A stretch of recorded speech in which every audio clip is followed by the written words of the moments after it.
Porque la gente tiene la tendencia de mirar al hombre. Da igual si son católicos, si son evangélicos, da exactamente igual. La gente siempre busca puntos de referencia, ¿no? Los jóvenes buscan al cantante de moda, ¿verdad? Las personas siempre buscan a alguien a imitar cómo se viste, cómo se peina, cómo habla, cómo actúa, cómo vive.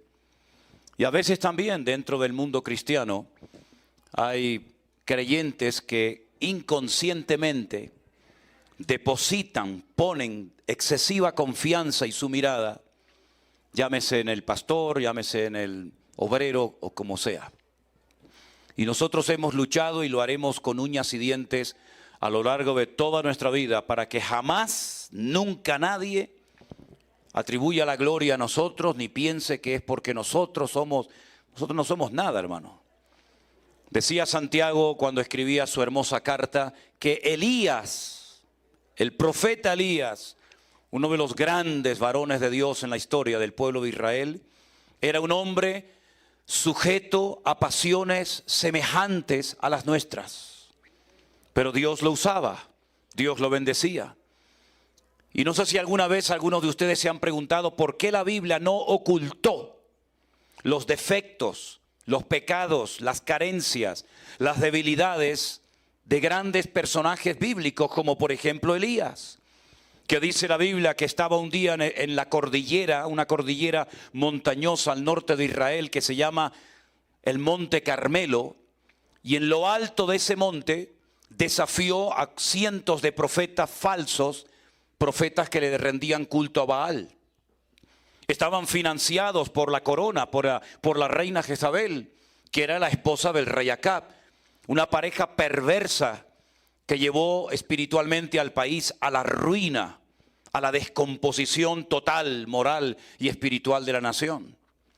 Y ahí se levanta este hombre de Dios llamado Elías, un solitario de la vida, pero que el Señor lo levanta y pone en su corazón que desafíe en una mañana en lo alto de esa montaña a los profetas de Baal, diciéndoles que si ellos verdaderamente están plenamente convencidos de que Baal es el verdadero Dios, pues ahora tienen una oportunidad extraordinaria para poder demostrarlo.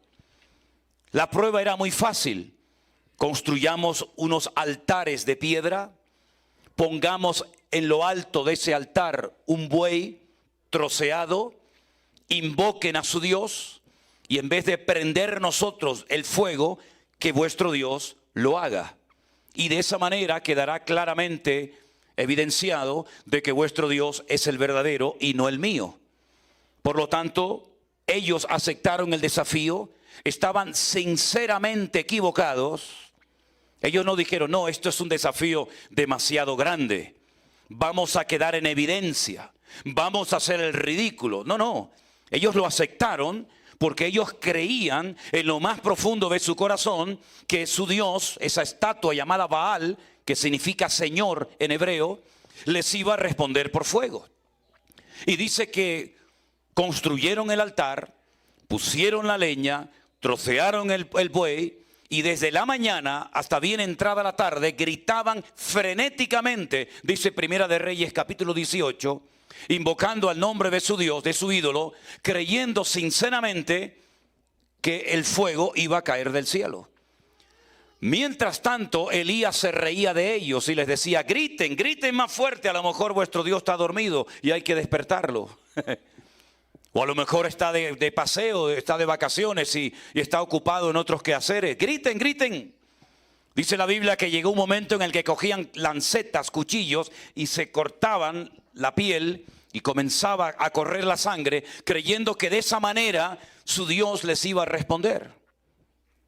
Pero hicieron el ridículo totalmente. Allí no cayó nada de fuego.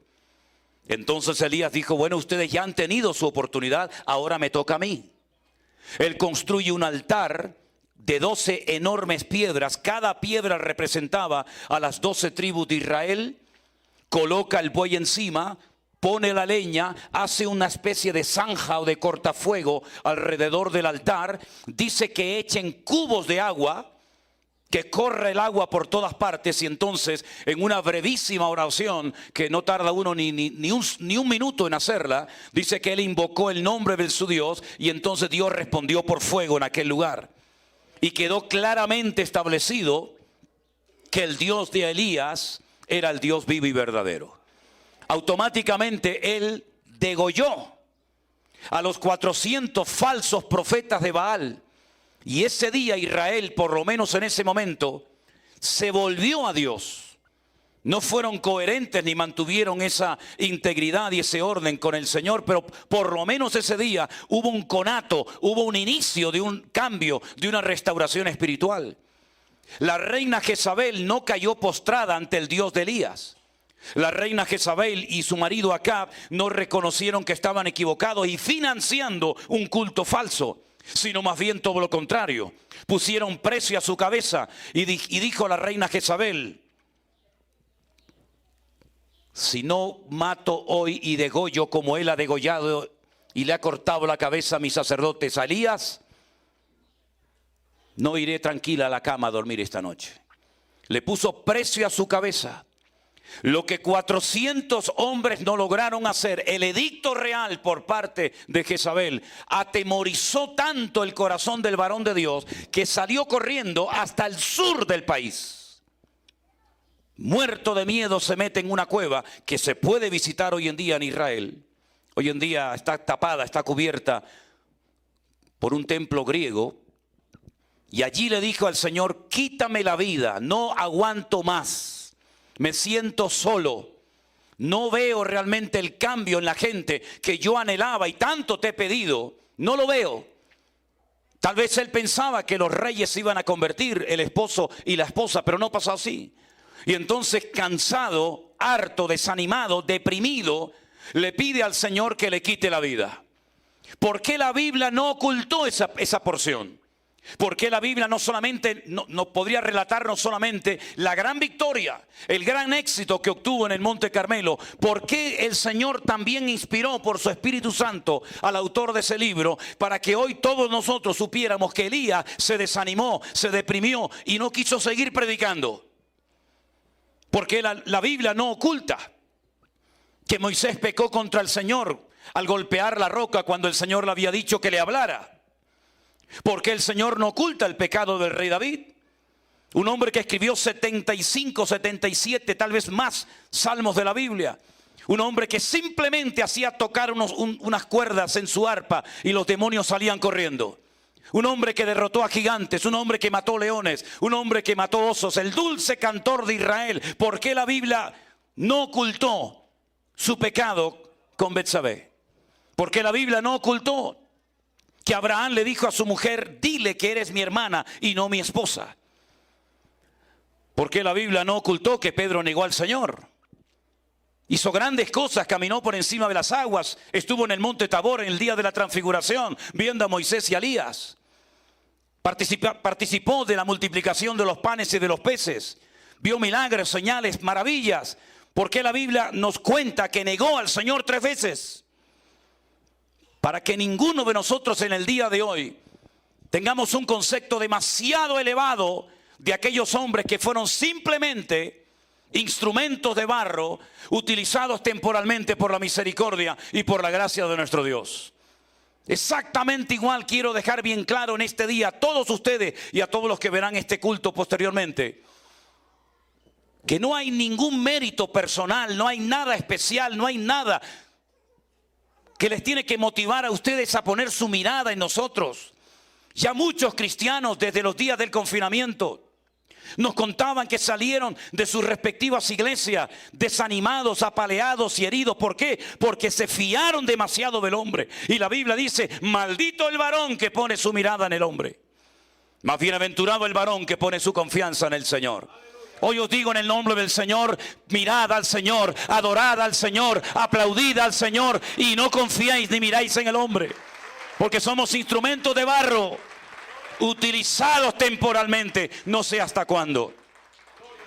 Por eso, mis queridos hermanos, en esta mañana estamos aquí no para ver a unas personas especiales. Nosotros somos siervos para servirles a ustedes. no para servirnos de ustedes. Estamos aquí para servirles a ustedes. Si algo ha enseñado y si para algo sirve la iglesia virtual, es para eliminar cualquier afán de protagonismo de cualquier persona que utilizando esta plataforma quiere lucirse y quiere utilizar la iglesia virtual como una especie de pasarela para decir yo tengo esto, yo tengo aquello, yo predico, yo canto, yo tengo este don o yo tengo el otro don. La iglesia virtual no es el foro indicado para una persona que tiene una agenda personal y que no tiene deseos de servir a los demás. No es tu lugar, no es el sitio indicado. Aquí estamos para servir, aquí estamos para ayudar a los hermanos, aquí estamos para levantar la obra del Señor. Aquí estamos de paso, pero la obra del Señor continúa. Prueba de ello, que en estos últimos 2000 años, Satanás ha hecho todo lo habido y por haber, todo lo posible para impedir que la iglesia y el evangelio se extendiera en todas las naciones de la tierra, y ha sido un fracaso. Si bien es cierto que miles y miles de hermanos nuestros han muerto, han sido torturados, han sido quemados, han sido crucificados, han sido encarcelados, devorados por las fieras en los circos romanos, la iglesia sigue adelante de gloria en gloria y de victoria en victoria y de bendición en bendición, porque es Él el que la sustenta y el que la cuida, no el hombre. Tenía mucha curiosidad en uno de los viajes que hice a Israel por conocer Cesarea de Filipo.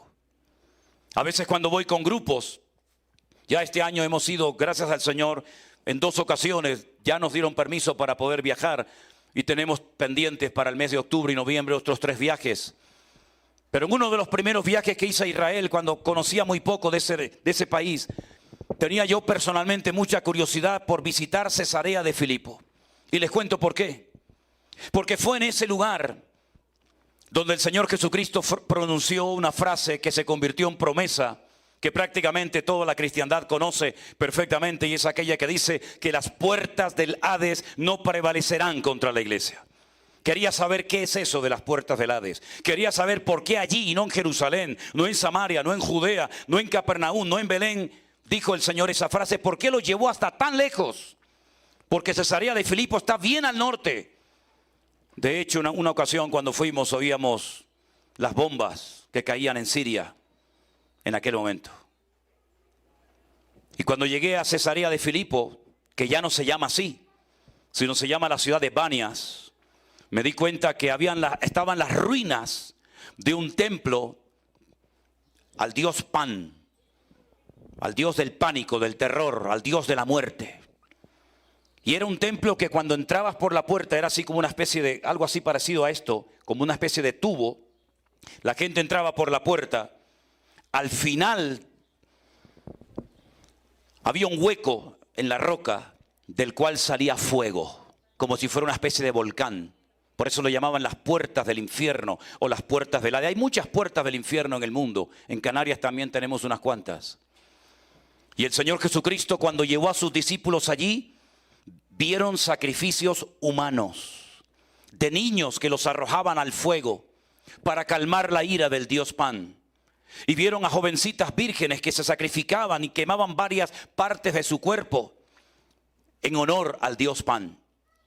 Y el Señor Jesucristo pronunció allí esta frase: las puertas del infierno no prevalecerán, no le pasarán por encima a la iglesia, sino que la iglesia permanecerá en el tiempo.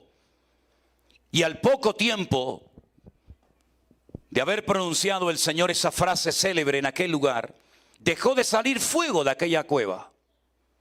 De hecho, ya no brota el fuego y comenzó a salir agua. Agua limpia, agua fresca, y es uno de los afluentes más importantes del río Jordán. Y allí en Banias es donde el Señor pronunció esta frase. ¿Qué quedó del templo al dios Pan? Ruinas. Ruinas que no reconoces absolutamente nada. ¿Qué quedó de aquella promesa que el Señor dio?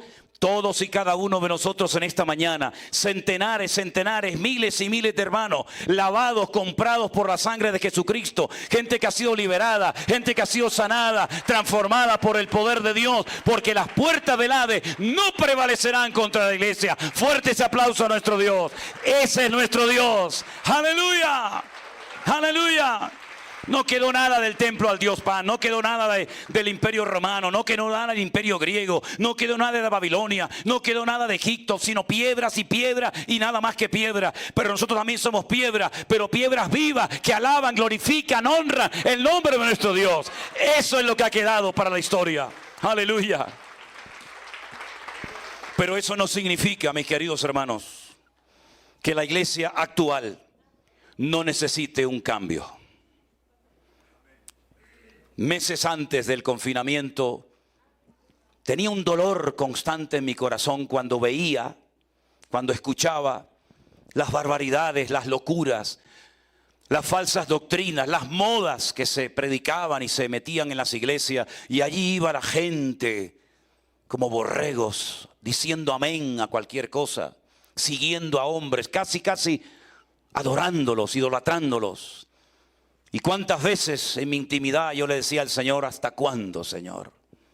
¿Hasta cuándo vas a permitir que estos asalariados del reino, que utilizando la bondad y la generosidad de la gente, vivan como reyes, cuando a veces la gente no tiene ni para comer, Señor?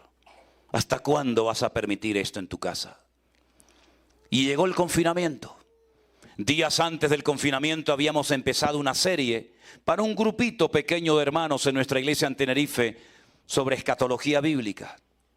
De ahí después surgió la idea de plasmar esas clases en un libro, que por ahí algunos lo tendrán.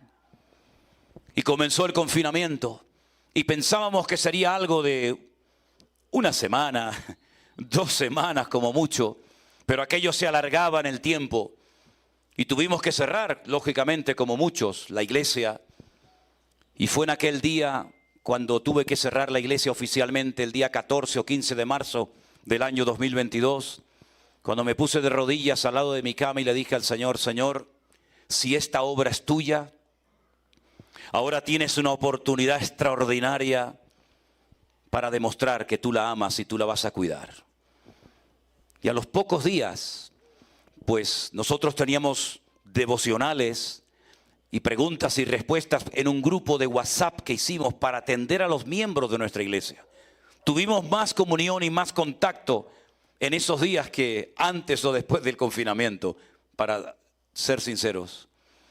Y entonces un día el Señor me pone en mi corazón que en vez de compartir un devocional para el grupo de hermanos de la iglesia, si yo lo hacía por internet, decía yo en aquel momento, tal vez alguien lo verá. Bueno, ¿para qué fue aquello, hermanos? ¿Para qué fue aquello? Y después digo, bueno, en vez de responder a los hermanos a sus preguntas por el WhatsApp o por el ordenador, la computadora, si lo hago por internet, puedo tal vez alcanzar a más gente, sobre todo pensando en la gente de la iglesia. Y fue una aluvión, una lluvia de llamadas, de correos, de mensajes de todo el mundo. Gente que nos llamaban desde Afganistán, soldados norteamericanos que estaban allí cumpliendo una misión. Desde Ushuaia, desde las Islas Caimán, desde Alaska, desde cruceros de lujo que no podían entrar en los puertos y se quedaron varados en alta mar, porque estaban muchos de ellos contagiados por el COVID en aquel momento y no los dejaban desembarcar y nos llamaban desde sus camarotes, desde alta mar, diciendo: no estamos viendo los devocionales, estamos viendo el pastor online, estamos viendo los cultos. Y decíamos: pero Señor, ¿qué está pasando con todo esto? Y comenzamos a recibir preguntas y llamadas de hermanos que nos contaban cosas terribles. Como por ejemplo mucha gente de México, de Perú, que nos llamaba y nos decía que para ser bautizados, el pastor les exigía que todos los meses tenían que ir con un sobre de dinero en la mano durante un tiempo, y si no, no iban a ser bautizados. Personas que nos decían que estaban bajo maldiciones y por eso tal vez no conseguían trabajo, su hijo había nacido enfermo o el matrimonio tenía problemas, y con las cosas de las maldiciones comenzamos a oír auténticas barbaridades y disparates. Gente que había hecho pactos con hombres y tenían miedo de quebrantar esos pactos por miedo a las consecuencias que podían experimentar. Y yo me llevaba las manos a la cabeza y decía: pero Señor, ¿qué le han hecho a tu amada? ¿Qué le han hecho a tu pueblo? ¿Qué le han hecho a tu iglesia, Señor? Y uno de los motivos por los que comencé al principio lo del pastor online era para desmantelar toda esa basura y para que la gente entendiera que somos responsables a título personal delante del Señor de examinar, de filtrar a la luz de las Sagradas Escrituras si verdaderamente lo que nos enseñaban era bíblico o era humano. Y el Señor comenzó a hacer cosas increíbles. Hemos conocido en estos días en Estados Unidos pastores que han estado en movimiento donde practicaban y enseñaban estas cosas que se les abrieron los ojos y se dieron cuenta de que no estaban enseñando lo correcto, no estaban practicando la sana doctrina y salieron corriendo de ciertos y determinados sectores porque se dieron cuenta de que una cosa es lo que el hombre enseñó y otra cosa muy diferente es lo que Dios enseña en su palabra. Claro, no todos son mensajes de qué bueno, pastor, qué lindo. No, también ha habido insultos y también ha habido cosas tremendas que nos han dicho por las redes sociales. Pero ¿saben qué? Nuestro objetivo no es agradar a la gente. Yo no estoy aquí para agradar a la gente en esta tierra. Yo estoy aquí para cumplir con un llamado que el Señor puso en mi corazón hace más de 40 años.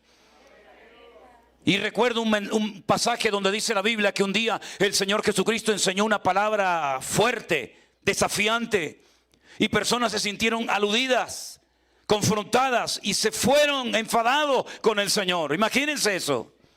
Y entonces los discípulos vinieron como para decirle al Señor: Señor, afloja, baja un poquito el listón porque nos vamos a quedar más solos que la una. Ya se está marchando la gente.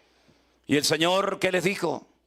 Bueno, si ustedes quieren también marcharse con ellos, aprovechen y váyanse ahora mismo. Esto es lo que hay, al pan pan y al vino vino. Al que no le guste, es como la lenteja, la come o la deja. Pero esto es lo que hay. Claro que no es agradable el tener que a veces decirle a una persona lo que tal vez su pastor o su padre jamás se atrevió a decirle. Pero repito, no estamos aquí para agradar a los hombres. Estamos aquí para decirte lo que Dios dice en su palabra. Y Dios no se casa con nadie. La palabra de Dios se predica igual desde hace miles de años. Y nosotros tenemos hoy en día la obligación de decirle a la gente: eso no es de Dios. ¿Cuántas personas que han sido católicas, algunos de ellos muy practicantes y la mayoría nada practicantes, cuando nos llamaban a nosotros y les decíamos: lea la Biblia, lean la palabra de Dios, comenzaron a leer la Biblia, por ejemplo, por Éxodo capítulo 20, los famosos 10 mandamientos, y se dieron cuenta que lo que nos habían enseñado desde pequeños por el catecismo. Y yo estudié toda mi vida en colegios de curas, en Venezuela, en los maristas, y en España, en los salesianos. Y me sabía toda la liturgia y todas las oraciones, y dirigí el rosario y le robé el vino al cura, y todo lo que ustedes se puedan imaginar. Cuando leían los verdaderos 10 mandamientos, se le caían las escamas de los ojos, porque nunca nadie les había dicho: al Señor tu Dios adorarás y a Él solo servirás. No te harás imágenes ni ninguna semejanza de lo que está arriba en el cielo, ni abajo en la tierra, ni aún debajo de la tierra. No te inclinarás ni las adorarás, porque yo soy el Señor tu Dios, celoso, ¿verdad? Nunca nadie le había dicho eso. Y solos se convertían en sus casas, solos. Porque lo grande de la iglesia virtual es que la obra invisible pero real, quien la ha hecho y la mantiene, es el Señor. Nos hemos metido en la casa de miles y miles de personas sin pedir permiso, y el Espíritu Santo, tomando esta palabra, ha tocado ese corazón endurecido, ha tocado a ese santero, ha tocado a ese brujo, ha tocado a ese idólatra, ha tocado a miles de personas, y han llegado al conocimiento de la verdad y han experimentado la libertad gloriosa de los hijos de Dios. Porque la verdad trae libertad a la vida del hombre. ¿Cuántos dicen amén? Pero leyendo el Nuevo Testamento, y ustedes me imagino que ya habrán leído muchas veces el Nuevo Testamento, uno se encuentra que desde el inicio del cristianismo hasta hoy en día no hay una iglesia perfecta. Nosotros no somos una iglesia perfecta. La iglesia virtual no es algo perfecto. Tampoco las iglesias presenciales que tenemos por diferentes partes del mundo no son iglesias perfectas. No somos pastores perfectos. Nuestro matrimonio no es un matrimonio perfecto. Nuestras hijas no son perfectas. Nuestros obreros no son perfectos. El único perfecto es nuestro Dios. Y por eso es muy bueno leer cómo eran las iglesias en el tiempo de los apóstoles. Porque uno podría decir: bueno, hoy en día las cosas han cambiado, ha pasado mucho tiempo. Pero hermano, en el siglo I las iglesias tenían que ser algo increíble, tenían que ser extraordinarias. Pues se equivocan. Había cosas en aquellos tiempos que hoy en día si ocurrieran en nuestras congregaciones, nos tiraríamos de los pelos de la cabeza. Y quiero llevarles solamente a un ejemplo. No importa si no han traído su Biblia, no se preocupen. Yo les voy a leer unos versículos muy interesantes de una carta que escribió Pablo a una iglesia en la ciudad de Corinto. La ciudad de Corinto era una ciudad muy cosmopolita, una ciudad de comercio, de negocio. Venían gente de todo el mundo a comprar y a vender sus mercancías. Claro, como venían de todas partes del Imperio Romano, había templos para todos los gustos. Usted quiere adorar a Júpiter, allí tiene el templo de Júpiter. Quiere adorar a Venus, allí tiene el templo de Venus. Quiere adorar a Artemisa, quiere adorar a Eros, quiere adorar al que quiera. Era una ciudad plagada de templos paganos por toda la ciudad. Y Pablo, cuando desciende de Grecia, llega a la ciudad de Corinto y se da cuenta de que Corinto es una ciudad idólatra, una ciudad con una promiscuidad sexual brutal, una ciudad corrupta, una ciudad de pecado. Era la Sodoma y Gomorra del tiempo del Nuevo Testamento. Y Pablo, por la gracia del Señor, se para allí un año, predica el Evangelio. Y él dice, les prediqué a Cristo crucificado y a este resucitado.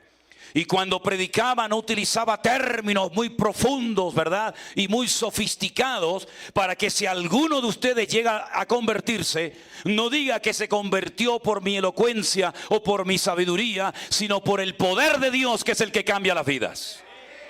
Y entonces pasa el tiempo y Pablo se va de la congregación. Y comienzan a venir por la iglesia otros ministerios, como por ejemplo el de Pedro, que en esta carta lo llaman Kefa o Cefas. Y como por ejemplo también Priscila y Aquila, un matrimonio muy usado por el Señor en aquella época. Y como por ejemplo aquel gran varón de Dios que dice la Biblia que tenía un gran conocimiento de las Escrituras, era un hombre ferviente de espíritu y al que Pablo le rogó que fuera a predicar la palabra, y estoy hablando nada más y nada menos que de Apolos. La iglesia internamente se dividió. ¿Por qué? Porque cada uno tiene su estilo. No somos clones, cada uno tiene su forma.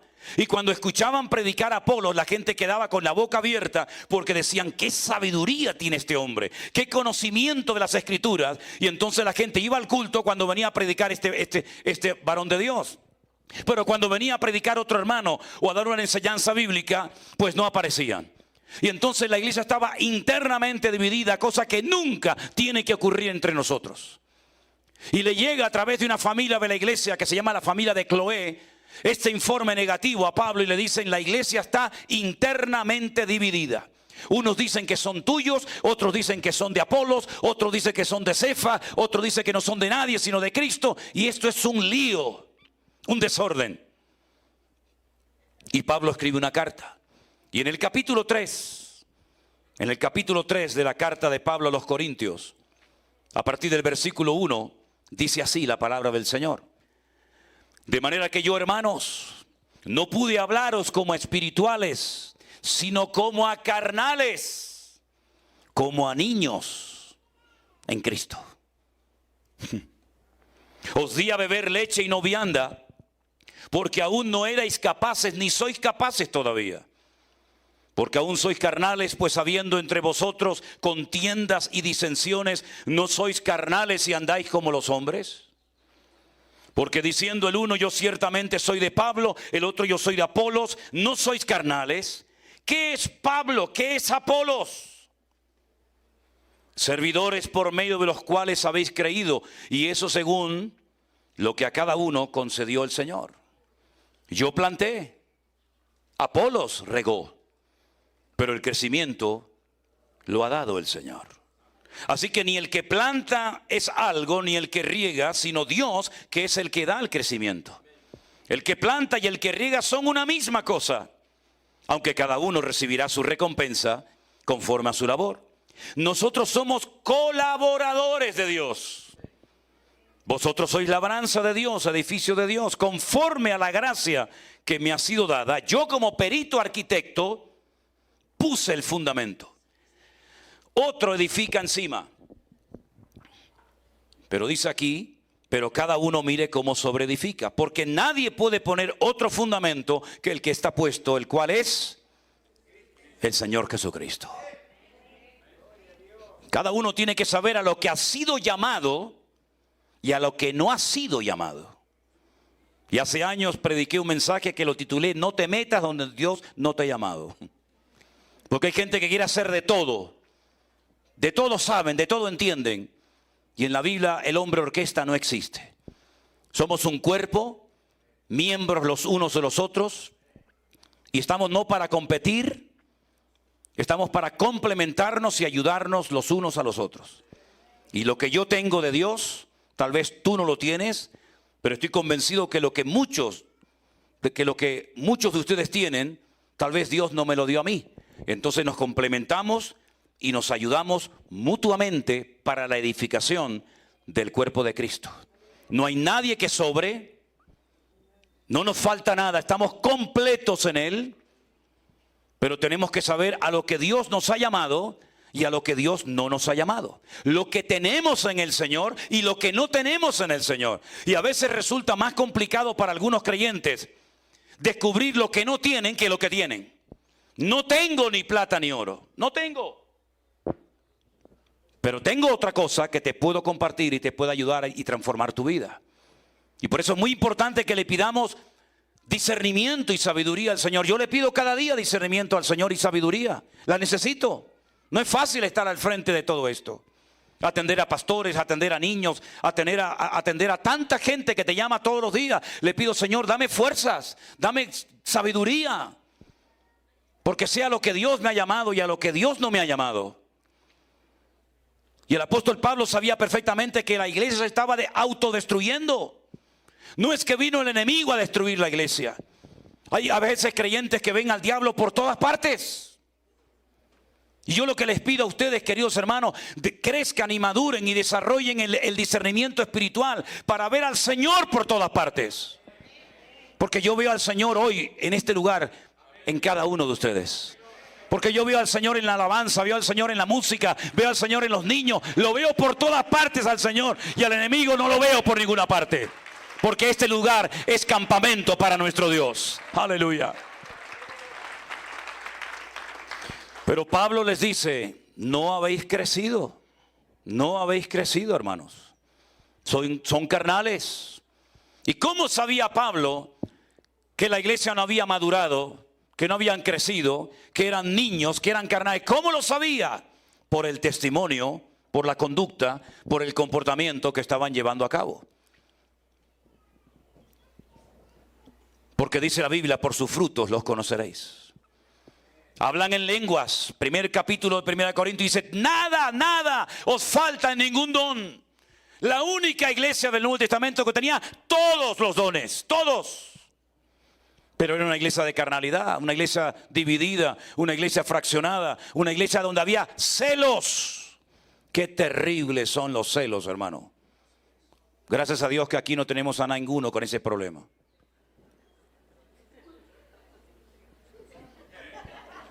El pastor no me saludó y lleva media hora hablando con ella y a mí no me ha hecho ni caso. Por favor, maduremos, maduremos. Cuando yo era un niño, hablaba como un niño, pensaba como un niño, juzgaba como un niño. Mas cuando ya fui hombre, dejé lo que era de niño. Es tiempo de avanzar, es tiempo de crecer, es tiempo de dejarnos de ver el ombligo. Y es tiempo de comenzar a ver el mundo como el Señor lo está viendo. Mi necesidad, mi problema, mi situación no es nada en comparación con lo que este mundo necesita. Este mundo enfermo que le ha dado las espaldas al Señor. Y necesitamos hombres y mujeres maduros. Que no importa si me llaman o me aplauden o me critican o me dan dinero o no me dan nada. Si me saludan, no me importa nada de eso. La mejor manera de que usted nunca se sienta ofendido, la mejor manera de que usted nunca se sienta mal, es no espere nada de nadie, pero espérelo todo de Él, de nuestro Dios, el eterno y bendito Salvador del mundo. Qué lástima, la iglesia de Corinto empezó tan bien y estaba comenzando a entrar en una dinámica muy peligrosa. Y Pablo tiene que poner orden en la iglesia. Mi pregunta es, desde marzo del 2020 hasta hoy, ¿qué hemos aprendido, queridos hermanos? ¿Hemos captado el mensaje? ¿Ustedes creen que fue casualidad que el mundo entero, que toda la cristiandad, por primera vez en la historia de la humanidad, nos encerraran en nuestras casas? ¿Creen que aquello no lo permitió el Señor?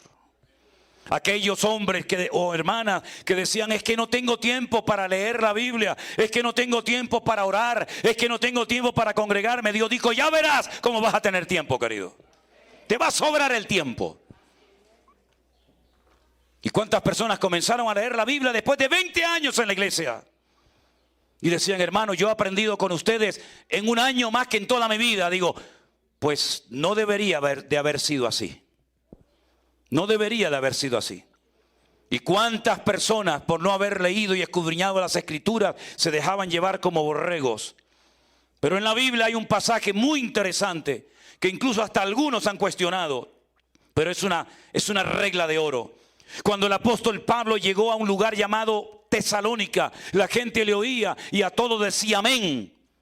Porque bueno, al fin y al cabo lo que Pablo enseñaba era sana doctrina y no cuestionaban nada. Ay, amigo, pero cuando bajó a Berea,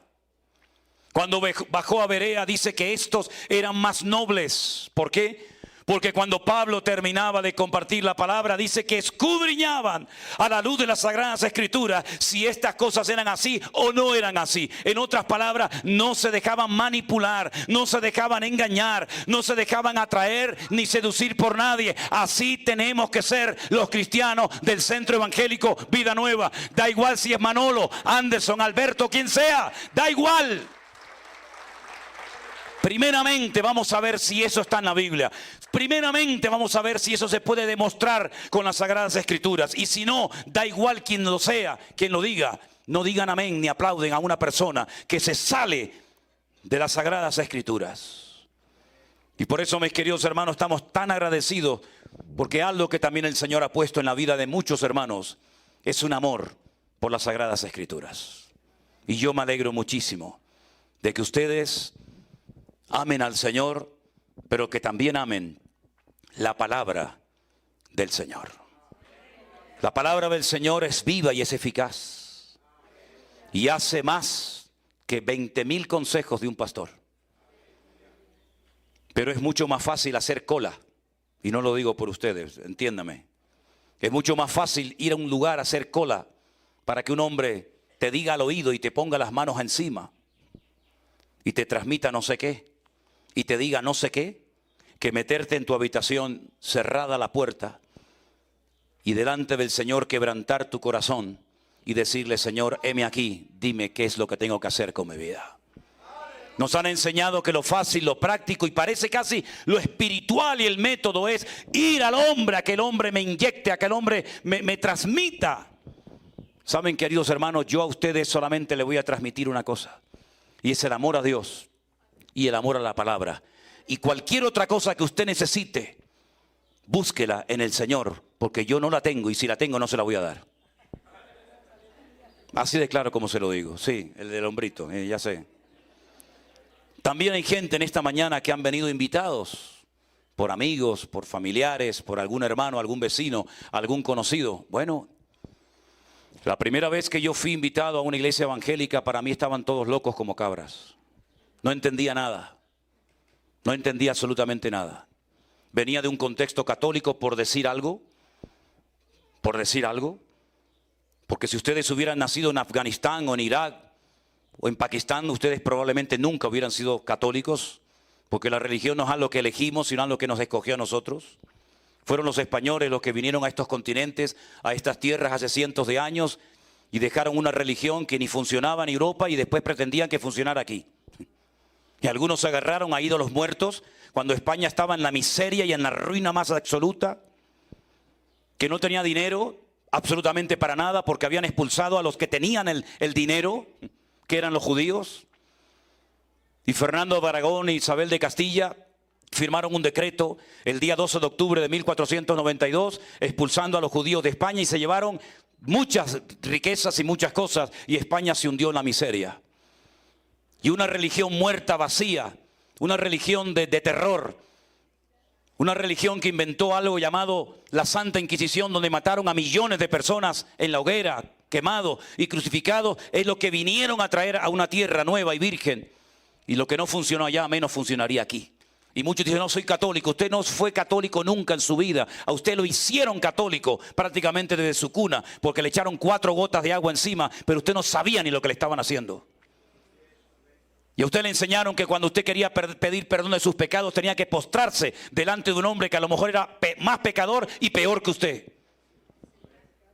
Pero usted tenía que abrirle su corazón a un hombre, cosa que usted nunca tiene que hacer. Usted ábrale su corazón a Dios. No le abra el corazón a nadie. Sobre toda cosa guardada, guarde su corazón. Porque al que usted le abre su corazón mañana con esa información, sabe Dios lo que puede hacer.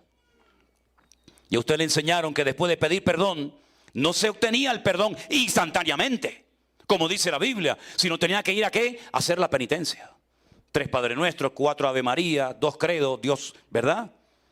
Y a usted le enseñaron que cuando usted se muriera, usted no iba a ir al cielo, porque no había seguridad de salvación. A usted le enseñaron que cuando un católico muere, podía ir a 4 lugares diferentes. Al cielo si fue bueno, pero como ninguno fuimos buenos, nadie iba para arriba. Al infierno si había sido malo, pero era durísimo decir: el abuelito se nos fue al infierno. Entonces crearon en la Edad Media, se sacaron de la manga, inventaron 2 lugares. El purgatorio, que no está ni en la Biblia, y donde usted tiene que estar, sabe Dios, 20 años, 30 años, 40 años, 200 años. Mientras tanto su familia que quedó vivo en la tierra le hace misa para que en algún momento, sabe Dios cuándo, lo saquen del purgatorio y lo lleven para arriba. Pero en el caso de que el niño se hubiera muerto sin haber sido bautizado, la Iglesia Católica inventó otro lugar más. Lo llamó el limbo, que es donde están muchos todavía, están en el limbo. Pero el Papa Ratzinger, que tenía la autoridad para modificar la doctrina de la Iglesia Católica, quitó la doctrina, la enseñanza del limbo, y ahora solamente se quedaron en 3: cielo, infierno y purgatorio. Pero cuando vino el cabeza de la iglesia, que no es el Señor que vive en Roma, cuando vino el cabeza, el dueño, el amo de la iglesia, que es el Señor Jesucristo, el Rey de Reyes y Señor de los Señores, dijo: yo soy el camino, yo soy la verdad y yo soy la vida, y nadie va a ir al Padre sino solamente a través de mí. Porque no hay otro mediador entre Dios y los hombres más que Jesucristo hombre. Porque no hay otro nombre bajo el cielo dado a los hombres más que Jesucristo hombre. Y el que cree en mí tiene vida eterna y no vendrá condenación, mas ha pasado de muerte a vida. Y el que no nace de nuevo no podrá entrar ni ver el reino de los cielos. Y cuando uno comienza a leer esas cosas, uno dice: a mí eso no me lo enseñaron. Pero para eso yo estoy aquí esta mañana, para decirle a usted que la iglesia evangélica no salva a nadie. Y la iglesia católica no salva a nadie. Y ninguna religión salva a nadie. Porque la palabra religión solamente aparece 3 veces en toda la Biblia. Y es un término que viene del latín, ni del griego, ni del hebreo, del latín.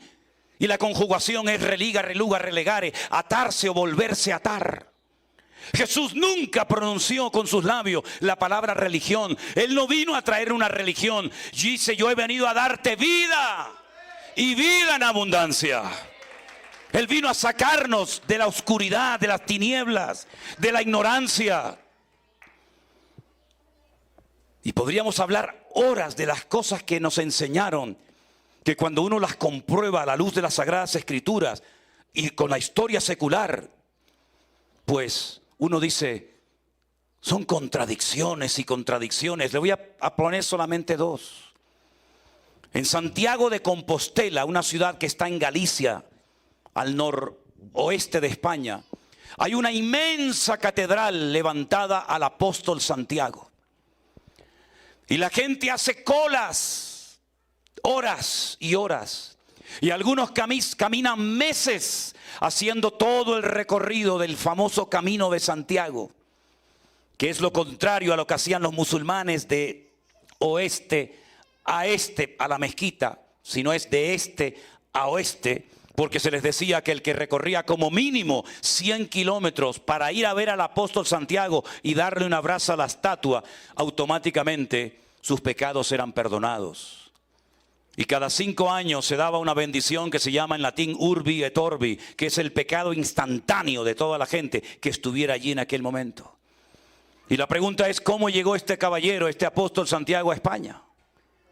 Si usted sabe algo de geografía, Santiago vivía en Jerusalén, al otro lado del Mediterráneo, y Santiago Santiago de Compostela está al otro lado, hacia arriba del Mediterráneo, en el mar Cantábrico. Pues cuenta la historia que había un viejito que estaba en un pueblo llamado el pueblo de Padrón, de donde son famosos los pimientos de Padrón. Y allí estaba, y de repente él estaba allí dando un paseo por el río y apareció una barca, sin nadie pilotándola, una barca. Y dentro dice que había un cuerpo. Y dijo, un muerto. ¿Este quién es? Y dijo, el apóstol Santiago. Se vino una barca sola desde Jerusalén, atravesó todo el Mediterráneo, subió toda la costa de Portugal, llegando al norte de España, se metió por un río y llegó hasta Galicia. Y me llaman a mí loco, y yo soy loco, y radical y fanático. Bueno, cogen al muerto, hacen una iglesia y dicen, Santiago el apóstol está aquí. Y entonces la gente comenzó a ir a ver al apóstol Santiago para recibir una bendición. Pero amigo, llegaron los árabes a España y comenzaron a conquistar con el Islam y con el Corán todos los países, y fueron viniendo hacia Europa y fueron conquistando uno y otro y otro y otro y otro país, y llegaron por el norte de África, y entonces saltaron el estrecho de Gibraltar desde África a España, que hay 14 kilómetros, y saltaron los musulmanes y llegaron a España y la conquistaron prácticamente toda, no toda, pero casi toda. Y estuvieron 800 años oprimiendo la vida de la gente y obligaban a la gente a ser musulmanes. Hasta que por ahí se levantaron unos españoles por el norte, por allí por Asturias, y dijeron, hay que expulsar a esta gente de España, pero necesitamos ayuda de lo alto. Y entonces cuenta la historia que Santiago, el de la barca, ¿se acuerdan el de la barca? Se levantó, se montó en un caballo blanco y sacó una espada, y cuando los árabes lo vieron salieron corriendo y se fueron de España, y España fue libre. Y yo estoy loco. El muerto vino solo en una barca hasta España, siglos más tarde se levanta, se monta en un caballo y ganamos la guerra a los árabes por el caballero que estaba muerto. Pero espérate, que hay más. Esto es como los culebrones colombianos. Hay segunda parte.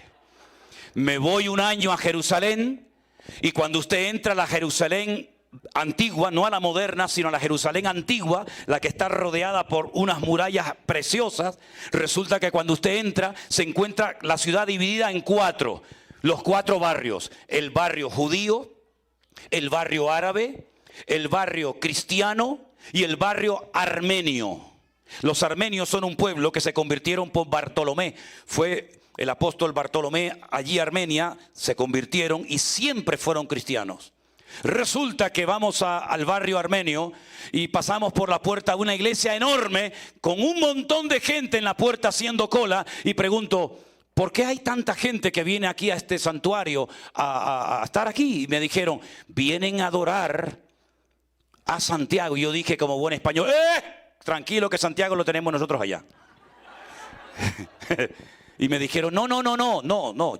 Dice, sabemos eso. Sabemos que los españoles tienen allá a Santiago, pero aquí tenemos la cabeza. Porque a Santiago le cortaron la cabeza, ¿se acuerdan? Entonces ellos se quedaron con la cabeza y los españoles se quedaron con el cuerpo. Y la gente paga y coge a los niños y los pasea por allí para que, ¿qué le parece? ¿Eso es lo que nos enseñaron? Eso es lo que es. Yo no estoy inventándome nada. Y cuando fui a la catedral de Ávila, la ciudad de Ávila en España, una ciudad preciosa, también totalmente amurallada. Me encuentro en el altar mayor, enorme, un altar mayor en la iglesia católica. Me encuentro un retablo aquí, y hay aquí, como en vez de estas cositas así, hay una figura de María cuando la están enterrando. Y yo llamé al cura. Sí, yo fui al confesionario y le digo, caballero. Claro, nunca lo llama nadie caballero. Llama padre. ¿Qué va a ser padre si no está ni casado? Bueno, a lo mejor es padre, vete tú a saber. Caballero, ¿puedo hablar con usted? Y sacó la cabeza y me dice, sí, dígame. Digo, una pregunta. ¿No nos enseñaron ustedes que María no murió, sino que ascendió viva al cielo? ¿Cómo está aquí en el retablo mayor el funeral de María? Y me dice, disculpe, ahora no tengo tiempo para atenderle. Cuando uno llega a la palabra de Dios, uno se da cuenta de que Cristo ha venido para sacarnos de la ignorancia. Por eso, si en esta mañana hay gente entre nosotros que lo que usted ha presumido tener es de una religión, pero no de una relación personal con Cristo, ahora es el momento de que usted le diga, Señor, perdóname por lo ignorante que he sido. Yo hoy te entrego mi vida y quiero creer en ti y obedecerte a ti en vez de obedecer a los hombres. Dé ese fuerte aplauso al Señor en esta mañana, mi querido hermano. Bendito sea Dios. Amén. Cierre sus ojos en esta mañana, en este momento, mis queridos hermanos. Quiero hacerle una pregunta muy importante. Es una pregunta que puede cambiar su destino, puede cambiar su vida. Si hay alguna persona en esta mañana con nosotros, sea hombre o mujer, de la edad que sea, que usted le quiere entregar hoy su vida y su corazón al Señor Jesucristo, no a una iglesia, no a un hombre, entregarle su vida a Él, al que murió por usted en una cruz y resucitó al tercer día. Me gustaría orar por usted antes de que hagamos los bautismos en esta mañana. ¿Hay alguna persona entre nosotros que le gustaría, que sienten que ha llegado el momento de decirle, Señor Jesucristo, yo me entrego a ti? Yo te pido perdón por mis pecados, porque eres el único que me puedes perdonar. Indíquemelo levantando su mano en esta mañana y yo estaré orando por usted en este momento. Si usted le quiere entregar su vida a Cristo, Dios le bendiga. Dios le bendiga. A usted también. Dios le bendiga, amigo. Hay más personas que en esta mañana, Dios le bendiga también a usted. Hay más personas que en esta mañana le quieren entregar. Dios le bendiga. Dios te bendiga. Bueno, vamos a hacer algo. Pasen un segundito aquí delante, por favor, los que quieren rendirle su vida al Señor. Yo voy a guiarles en una sencilla oración. Pasen adelante, por favor, si son tan amables los que levantaron su mano. Venga. Gracias, Señor Jesús. Bendito sea el Señor. Dios le bendiga. Qué bueno. Gloria a Dios. Dios le bendiga. Adelante. Dios le bendiga. Qué bueno. Dios le bendiga grandemente. Qué bendición tan grande tenerles con nosotros. Dios te bendiga. Dios le bendiga. Dios le bendiga. Vengan adelante, amigos. Vengan. Dios le bendiga. Yo quiero que cierren sus ojos, por favor, en esta mañana. Ustedes no le van a entregar su vida a un hombre. Igualmente, hermano. Dios le bendiga. Mucho gusto. Ustedes le van a entregar su vida al Señor, al que murió por nosotros en la cruz. Saben, les digo, porque lo he visto con mis propios ojos. He ido muchas veces a la tierra de Israel. He ido centenares, bueno, docenas de veces. Y la tumba de Jesús está vacía. No hay nadie adentro. Resucitó al tercer día. No se lo comieron los gusanos, como a tantos. Está vivo. Y por eso Él está aquí en esta mañana con nosotros. Y yo voy a pedirle a los que pasaron al frente que repitan conmigo en alta voz esta oración, por favor. Digan conmigo: Señor Jesús, muchas gracias por haber muerto por mí, por haber derramado tu sangre por mis pecados. Perdóname, Señor. Límpiame, Señor. Yo quiero recibirte hoy como mi Señor y mi Salvador. Entra en mi corazón, Señor. Yo públicamente digo: tú serás mi Señor y te seguiré a ti todos los días de mi vida. renuncio a todo lo que no te agrada y obedeceré solamente lo que enseñas en tu palabra. Gracias, Señor. Gracias, Señor. Te lo pido con toda mi alma, en el nombre de Jesús. Ahora yo voy a orar por ustedes. Padre Santo, te doy gracias por estas vidas que en esta mañana han pasado a esta plataforma con un genuino deseo de recibirte en sus corazones. Yo te pido, Padre bueno, Padre Santo, que tú entres en sus vidas, que tú, Señor, rompas cadenas, que tú los hagas libres completamente de cualquier atadura espiritual, de cualquier ceguera, de cualquier engaño, de cualquier mentira. Oramos en contra de toda obra de brujería, de hechicería, de idolatría que ha impedido que la gloria del Señor se derrame en estas vidas. Señor, que haya libertad en estos corazones. Que cuando salgan hoy de este lugar se vayan contigo a sus casas y te obedezcan y te sigan todos los días de su vida. Oramos por los hermanos y hermanas que tal vez entre nosotros están enfermos y que necesitan hoy de un milagro. Señor, tú eres nuestro médico divino. Yo sé, Señor, que tú puedes sanar porque tú a mí me sanaste. Y yo te ruego, Señor, que bendigas cada familia aquí representada, y que seamos un pueblo de gente sana, de gente libre, de gente gozosa, de gente llena de paz, porque tú eres nuestro Rey. Y el diablo está vencido, y Satanás ha sido vencido, y la sangre de Cristo tiene poder.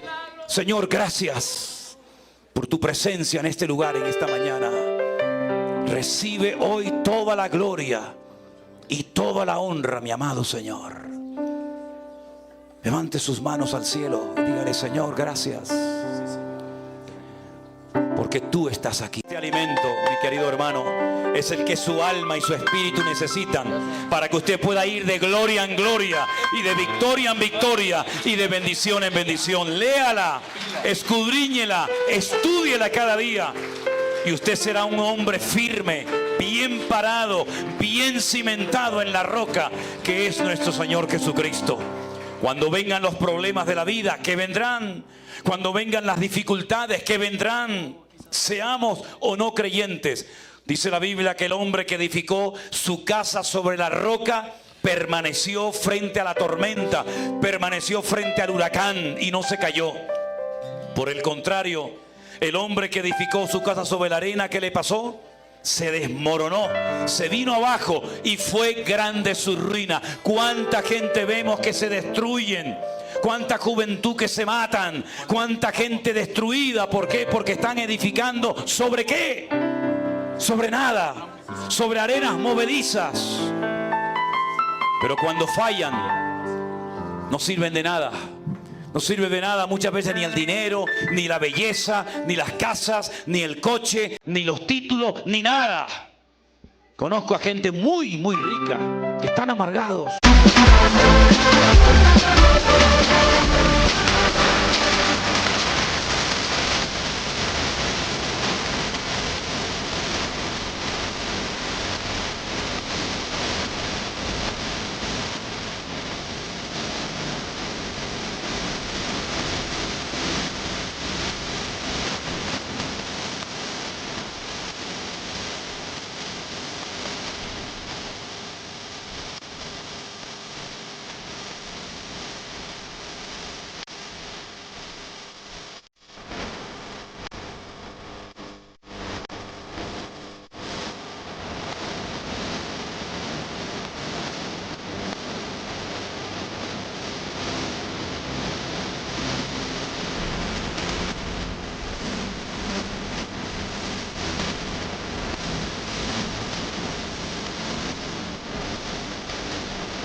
Lo tienen todo y no tienen nada. Y conozco a gente muy sencilla que son felices porque tienen la paz que sobrepasa todo entendimiento. Y esa paz no la compra el dinero. Esa paz viene cuando usted le entrega su vida y su corazón al Señor Jesucristo, como han hecho ustedes en esta mañana. Así que les felicitamos y que el Señor les bendiga muy grandemente, mis queridos hermanos. Gloria a Dios.